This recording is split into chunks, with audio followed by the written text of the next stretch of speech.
In today's video, we will be taking a look at this top volume. It's the Encountering God Study Bible from Thomas Nelson. To give you a sense for dimensions, I have it here in a stack with the NKJV Study Bible and the ESV Study Bible. It is thinner than either of them and about the same height. We will quickly take a look at the box. It's a clamshell box, easy to open, and nicely decorated. And on the back it tells you the key features. There are book introductions, for instance, notes of various kinds. We'll take a look at those later. 40,000 cross-references. Oftentimes New King James versions from Thomas Nelson have about 76,000 cross-references. 9-point comfort print type. Here is a sample of the type. And here is the ISBN. Hopefully that's in focus. The volume is 9 3/4 inches by 6 11/16, and it is 1.67 or 1 2/3 of an inch tall. You see it has raised hubs on the spine. This is genuine leather with stitching around the edges and a line of aqua green stitching. Here is a look at the layout. Text is laid out in 2 columns on a page. Each column is 56 millimeters wide. There are about 40 characters per line and as many as 63 lines in a column. Pages are 235 millimeters tall or 9 1/4 inches tall. 156 millimeters wide. That's 6.14 inches wide. The margin at the top of the page from the top of the text line to the edge of the page is 13 to 15 millimeters. Remember, there are 25.4 millimeters in an inch. The inner margin here can be as much as 12 millimeters. The outer margin is 11 to 12 millimeters. So it's from here where you can see the text from the opposite side of the page to the edge. And then at the bottom of the page, it is 11 to 13 millimeters. Book titles are at the outside top of the page, as are page contents. This page ends with 1 Chronicles chapter 15, verse 14. If we look at the left-hand side page, the first verse on that page is chapter 13, verse 2. Page numbers are at the center top of the page. Chapter numbers are large and bold. They span about 2 lines of text. There are headings in the text. This is in an all-cap, 9-point black sans serif font. It does not list similar passages as some editions of the Bible do. References are in the center column, as you see here. Center column is 17 millimeters wide. The font here is about 7 points, and as we mentioned earlier, there are about 40,000 of these center column references. I believe this edition of the New King James Version has the full set of text and translation notes. Sometimes it's printed without all of them. One of the places I like to look is at Colossians 2:8 to see if it has this translation note, literally, plunder you or take you captive. That connects to the word cheat over here in verse 8. It also has this text note here at verse 20 in Mark chapter 6. NU, that is the Nestle Aland edition that was current at the time the New King James Version was translated, says, was very perplexed yet, rather than what you find here in the New King James Version text. The New King James Version is based on one of the editions of the Textus Receptus. The TR, the NKJV, says he did many things. Each book has an introduction. We're looking here at the introduction to Proverbs. It is printed in a 9-point font in a single column, and it has sections: an introduction, significance of the text, structure, and then encountering God through Proverbs. As you may have discerned from the title of this study Bible, it's all about encountering God through the Bible. If we turn the next page, we'll see that the text of Proverbs begins immediately.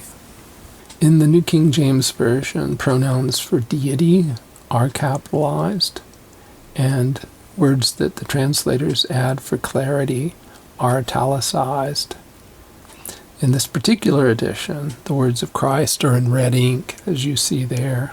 I don't recall ever seeing an edition of the New King James Version that's self-pronouncing. The Old King James Version, it's easy to find editions of it that have symbols around these words that tell you how they should be pronounced. In the New King James Version, we have the Lord all in caps rather than Yahweh or Yahweh or Jehovah. In this edition, most of the time, the text is line matched to the text on the opposite side of the page, but it isn't that hard to find places where it's offset. Like here, I'm looking at page 1620, and you can see the type from the text on page 1619 is offset. It's a little bit higher on the page. No attempt has been made to line match text to insets like this or the notes at the bottom of the page. Here is a fairly close-up look at the font. It's advertised as 9 points. When I compare the uppercase letters to Times New Roman, they are comparable to 8.5 points tall. The lowercase letters strike me as being very close to 10 points. The line height from baseline to baseline is 3.31 millimeters. That's equivalent to 9.37 points. Seems to be adequate spacing between the lines. On the left, now I'm showing you the font in the New King James Version Study Bible. So the font in the Encountering God Study Bible is a bit larger. They're both the same font. They're both the comfort print font used in the NKJV. Now on the left, you see the font in the ESV Study Bible. And now on the left, I'm showing you the font in the MacArthur Study Bible. This is a New American Standard Version, MacArthur. On the left is the larger font in the Ancient Faith Study Bible. This is the Christian Standard Bible. And finally on the left, I'm showing you the font in the NET Bible Full Notes Edition. There is some print non-uniformity or fading. Here is an example of it. I characterize it as common but mild. Page 527 is a bit darker than page 587. And here's an example from the New Testament, the red letter text. Page 1311 is a bit lighter than page 1327. Next, we will talk about the paper characteristics. I measured the thickness of a single sheet at 34.6 micrometers. That allows me to estimate the paper weight at 31.7 GSM, grams per square meter. That is probably 32 grams per square meter paper here then. There's a very light sheen on the surface. You may not have noticed it. Perhaps a bit through here you can see. It's not especially distracting. If we look deep in the gutter, you may be able to see a faint pink tinge there. It's very nearly white.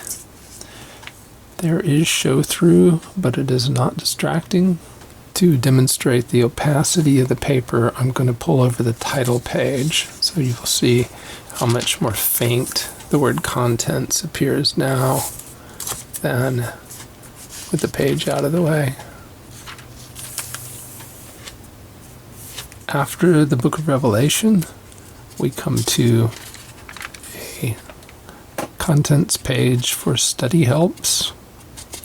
The first item here is a biblical timeline. It's printed in a 9-point font, 3 pages long. There's then a Harmony of the Gospels, which is 8 pages long, and an 8-point font. Bible reading plan, read your Bible in a year, 3 pages, 7-point font.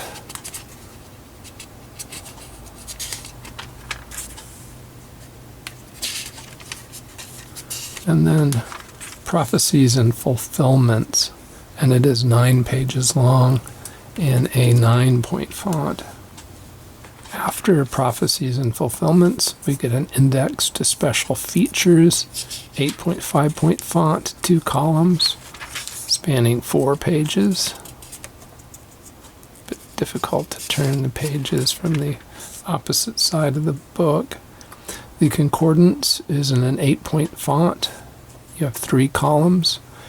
It is 64 pages long. I estimate 3,900 of these keywords. I have no idea how many context lines there are. After the concordance, we have a note regarding the type, and then we have 7 color maps spanning 8 pages. These are printed on semi-glossy paper, so you will see some sheen, some reflection from my lamps and from the window. It's a bright sunny morning today. Maps to stay out of the gutter so you don't lose geography there. And we come to the black coated paper liner in the back of the volume. We have head and tail bands in this edition. They are black. Page edges are in gold, but they are not art gilt. And we have 2 ribbon markers. Ribbon markers are blue and aqua green. They are 10 millimeters wide, and they are 35 millimeters long.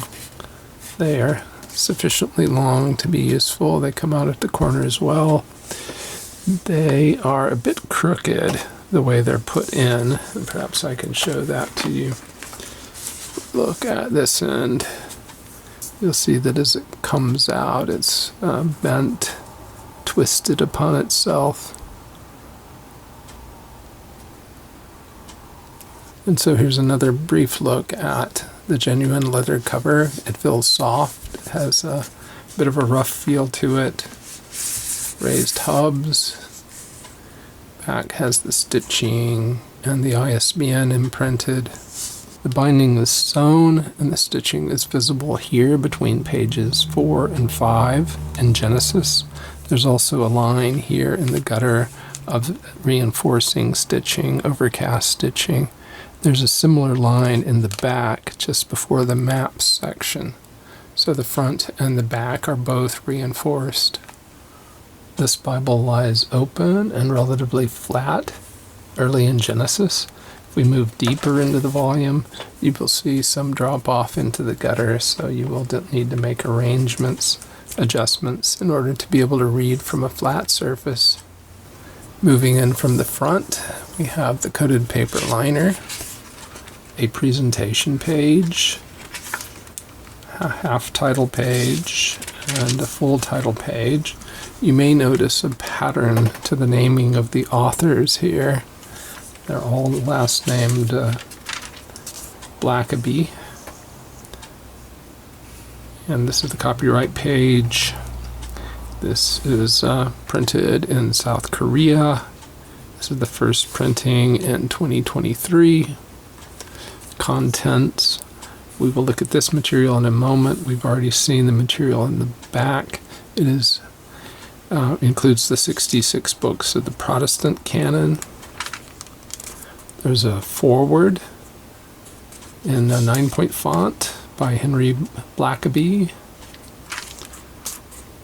about the writers section, about this study Bible, how to study the Bible, little essay here. All of this material is in about the same font. The preface to the New King James Version. And this is useful to read, particularly if you're interested in the notes and are interested in what symbols like NU and M mean in the text and translation notes in the center column. And we come to the Old Testament, and here's what the book Introduction to Genesis looks like. It has an introduction, talks about the significance and the structure.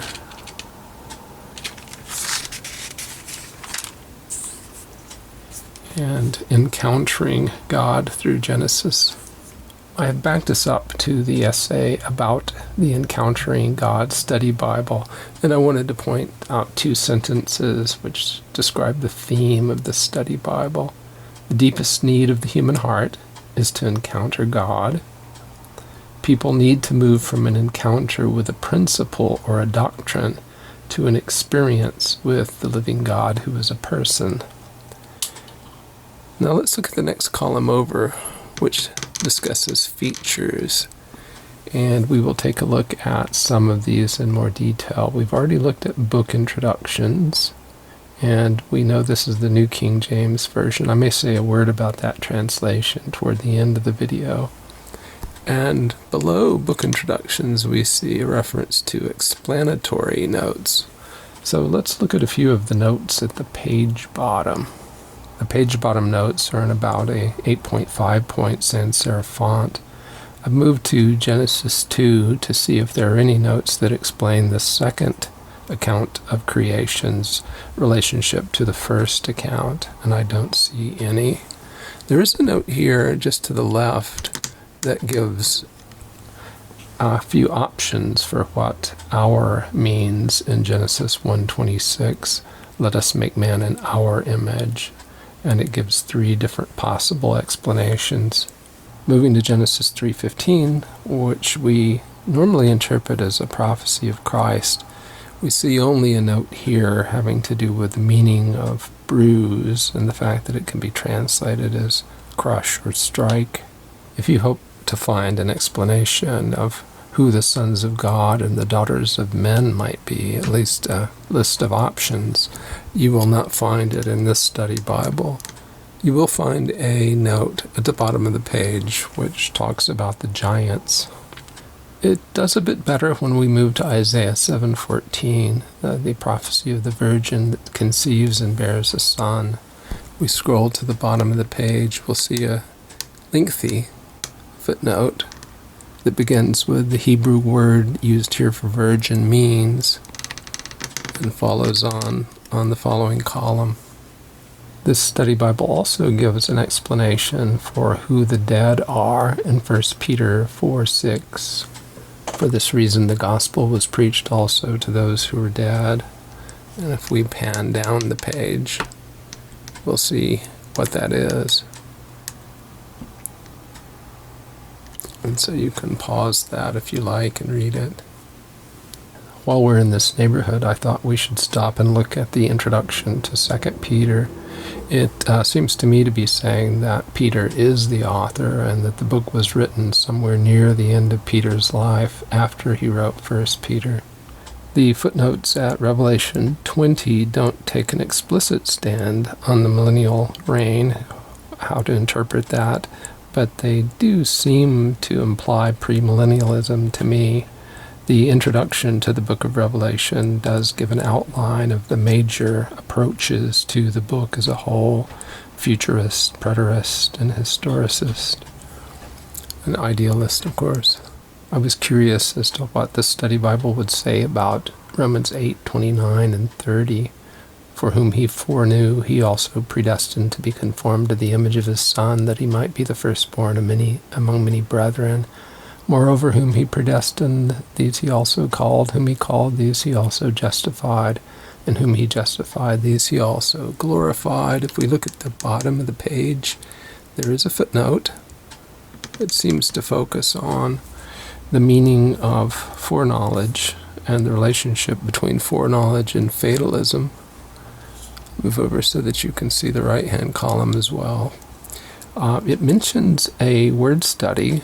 The word studies here in the study Bible are in about an 8.5 point font, as in fact all of these boxed notes are. So we're a bit out of our order now because we've skipped forward to looking at a word study. This one is on Predestine, and I will scroll down so that you can read that at your leisure if you like. So those were all explanatory notes, except the one box note that we saw at the end in our glances at the book introductions. So now we'll look at an encounter note. So if we move forward to Genesis 1, just a few pages forward, we see an encounter note on Genesis 1:1, In the beginning, God. It's very short. Again, it's in an 8.5 point font. The next class of box notes is entitled Historical Encounters.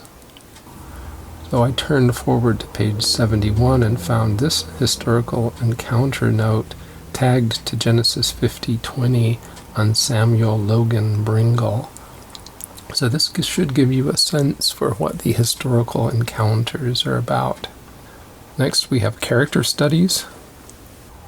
Character studies, like the historical encounters, are 2 columns wide in a little gray box.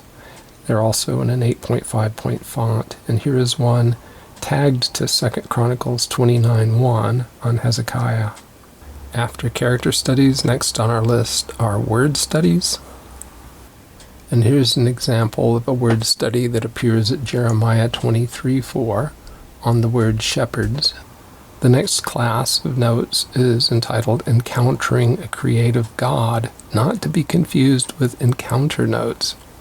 Here is an example of an Encountering a Creative God note. It is a 2 column note. The purpose of parables, tied to Matthew 13:10 through 13. And finally, there is a class of article called Explaining the Faith, apologetic articles. This is an example of an Explaining the Faith article. Again, 2 columns. This one's tied to John 14:9, and it's entitled, Do All Religions Point to the Same God? The study Bible also includes in-text maps and charts, and here on page 19 we have an example of each. A grayscale map of the journeys of Abram, tagged to Genesis 12:5, and then lower on the same page we have a table entitled The Abrahamic Covenant, and I will just pan down the page and let you assess what this is.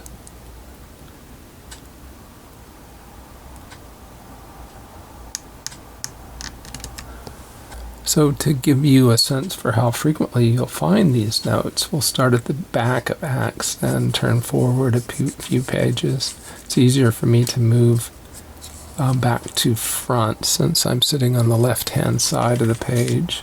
So we've had 3 encounter notes, 4 encounter notes so far. On page 1533 we see both a table, New Testament deliverances, and a grayscale map, Paul's journey to Rome. No notes here on these 2 pages. Are these 2? We have 2 encounter notes here. Encounter notes are much more frequent than the other types. We have 3 encounter notes on those 2 pages. 2 encounter notes on these 2. Another grayscale map and a chart and a character study on Apollos on page 1520. A word study on repent, Encountering a Creative God over here on this column.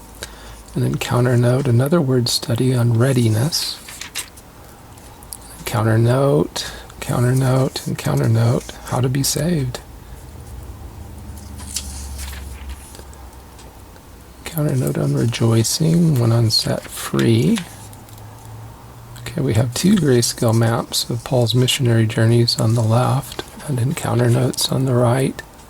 A word study on synagogue, a word study on shaking off the dust,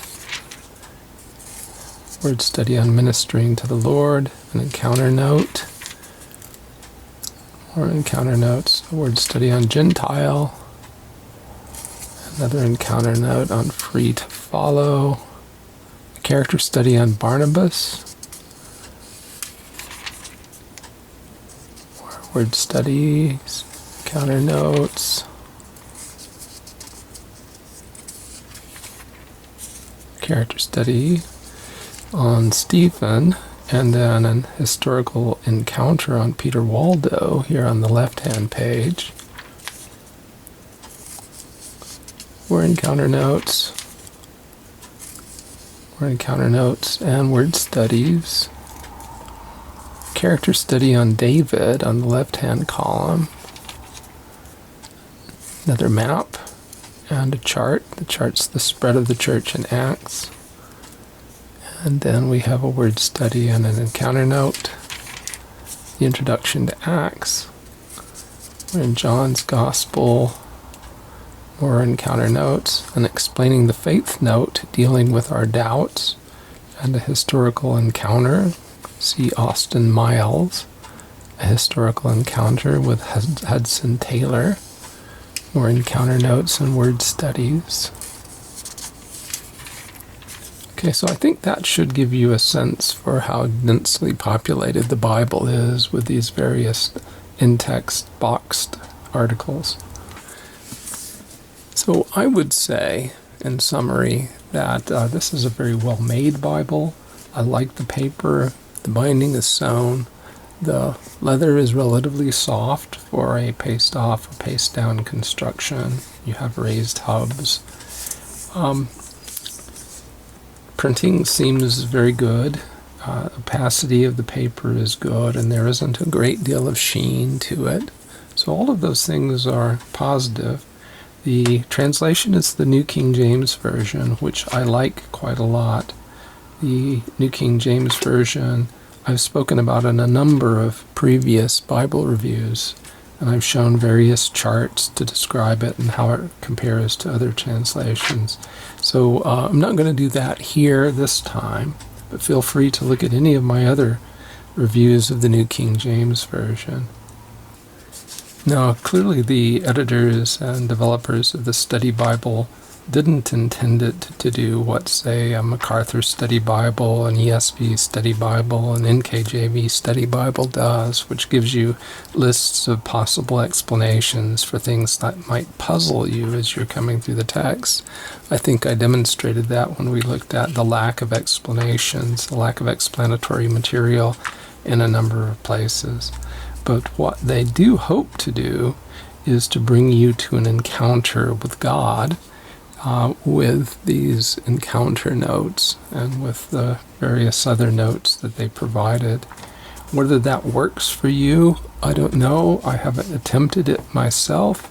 It would be good to hear from those of you who've used this Bible for some time, how you regard it, what you think about it, what your experiences have been, whether you find yourself actually encountering God more frequently in the Scriptures using this study Bible than others.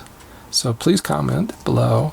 Thanks very much for watching this video. I hope it's been useful to you. And with that, we will close the video.